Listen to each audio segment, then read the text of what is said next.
How can government leaders enhance the customer experience in agencies they lead? What insights can government leaders learn from the private sector in doing just that? And what is the difference between managing tasks versus leading for results? I'll explore these questions and so much more with Scott Edinger, author of the new book, The Growth Leader.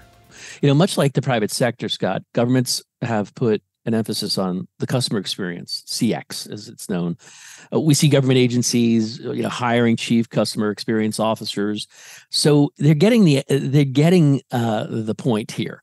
And to that end, I'd like to get your insights for leaders who maybe are shifting focus and resources to enhance that customer experience within an agency they lead.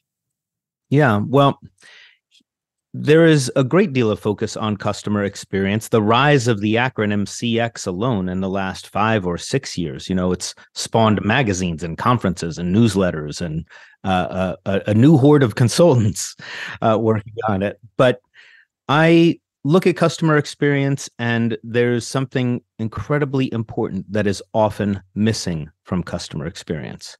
And that is what I'll call the sales experience. And I've often referred to the sales experience as the first mile of the customer experience highway, because if your customers or clients don't have a good experience, a valuable experience on that first mile, they'll get off at exit 1 and have a customer experience elsewhere. So the notion of customer experience often focuses on everything that happens after we are selected, after we earn the business, win, selected, get a proposal, whatever it is, and making that part of the customer experience once they have made the decision to pay for our services, become, a client, begin working with us. And it's the front end of that experience where the decisions are being made about what to buy, what to implement, how to configure, before it's actually occurred, that there is so much value able to be captured.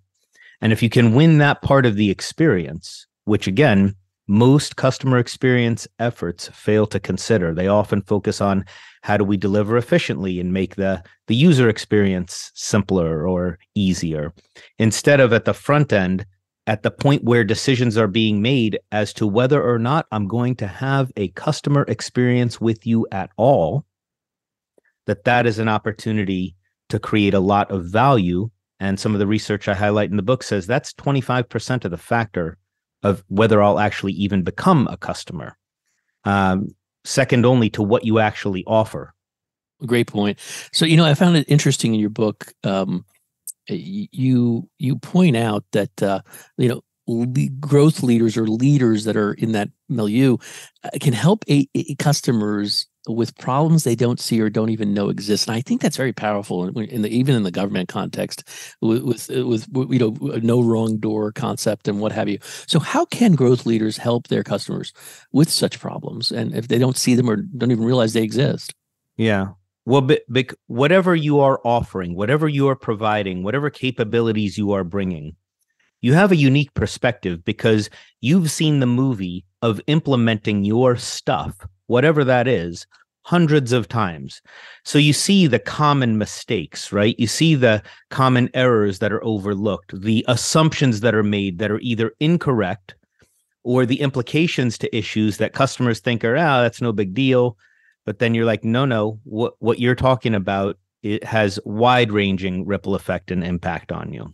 So your ability to create value is about being able to provide that insight and to help them to see issues that they hadn't seen, or more likely that they had seen, but they thought were small and incidental, and engage in a conversation about that using your expertise, your experience, your vantage point of, best practices where you've seen implementations succeed or fail.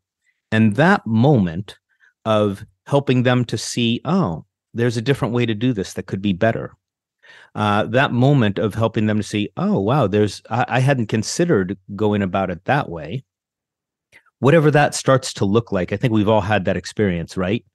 We've all watched people make the same mistake. It's like, oh, come on. No, there's a better way to do it with my stuff, whatever that is, your capabilities, your products, your solutions, whatever you're wanting to call them, right? So the ability to create that value and bring that insight is about engaging in a conversation directly, and that's where the real value is in that. One of the things I liked about your book, Scott, is that you offer some really interesting, clever, practices and application. And one of them was the 5 flag start framework. I'm wondering, how did you develop it? And what inspired its creation? How does it provide a process for translating ideas into actions and then ultimately into good decision making?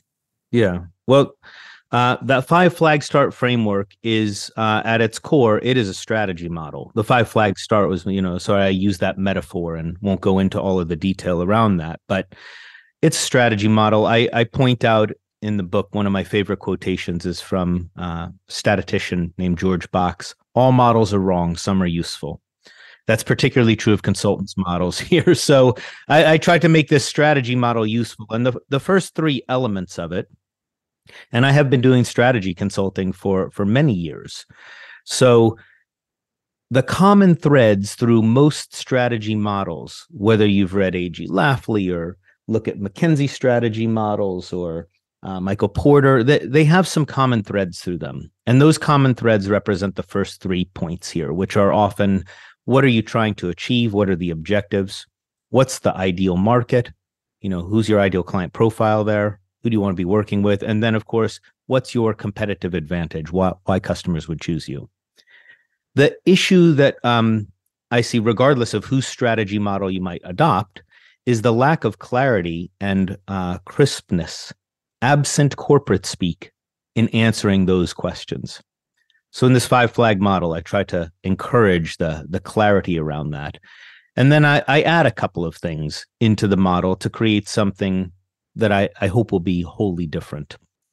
The 4th question, that 4th flag, I bring in this idea of sales experience, recognizing that it is not just your competitive advantage in what you offer, but how you offer it makes a difference. That's true of customer experience, sales experience.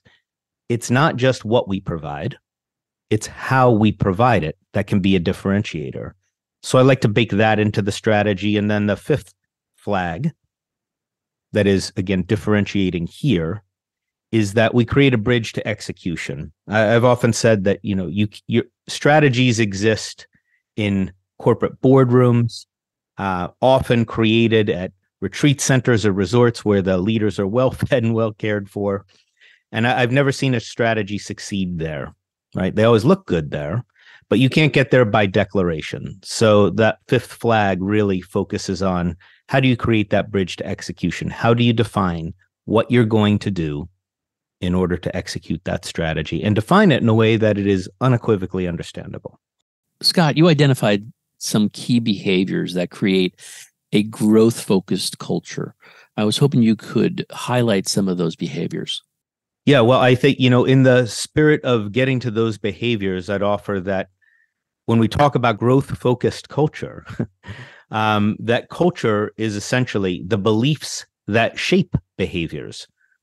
And by the way, that's probably your shortest culture definition ever from a consultant, beliefs that shape behaviors. And part of the reason I share that here is because whatever executives in particular believe about sales, and this is where that curse of Glengarry Glen Ross and all of that stigma idea that we were talking about a few minutes ago come in. If you believe that you need closers, if you believe that you need people to pitch, if you believe that there's a certain personality about sales and that it is not about delivering value or insight or sharing expertise in a way that's meaningful for customers, but if you share that sort of old definition of selling, well, that informs a great many decisions and actions and behaviors that you would make assumptions about for sales, from who you recruit, how you develop them, how you manage them, how you measure them, how you compensate them, everything in between, right? So if I were to take just one of the simple behaviors, like how do we measure sales?